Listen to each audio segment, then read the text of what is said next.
Well, it's a Sunday morning, and I thought, you know what? I'm just going to make a little yogurt smoothie or something like that. My husband is out of town. It's just me hanging with the dogs. And these strawberries have been in my refrigerator for weeks. I mean, as I'm cutting these strawberries, I'm like, what? How? Not a single one of them is quote unquote bad. They'll get moldy. You know the deal.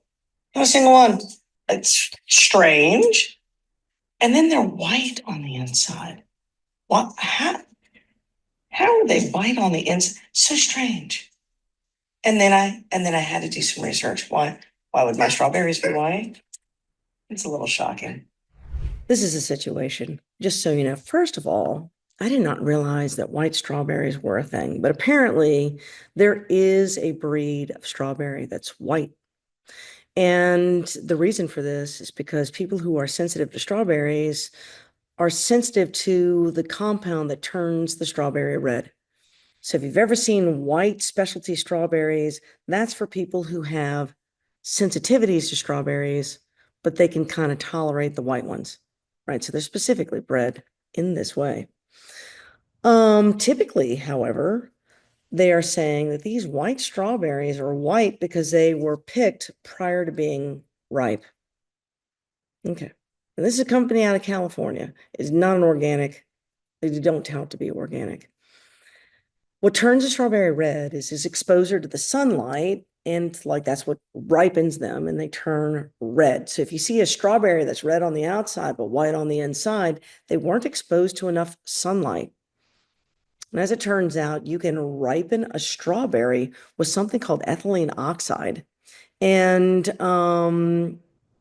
ethylene oxide will turn the strawberries red on the outside, so you, the consumer, buys them, but on the inside, they're white and they're not actually ripe. And this explains why these damn things last forever. They were picked basically long before they were supposed to be picked. They were artificially turned red with this ethylene oxide situation and then shipped to the store and have been in my refrigerator for 2 weeks and did not turn that deep red that normally strawberries will get. Now, I did do an experiment where I cut the top, all these tops went off to my chickens, and the chickens did eat it. And I know if they were artificial or if there was a chemical in there, they probably wouldn't eat it. Because I have put some stuff out there that they didn't touch, which is strange for chickens will eat anything. I don't know if y'all knew that, but like, yeah, they're dinosaurs. They'll eat each other, frankly, if you give them the opportunity. So, that's my hack. Like, if you don't understand what's going on with your food, give a little bit to the animals outside and see what happens.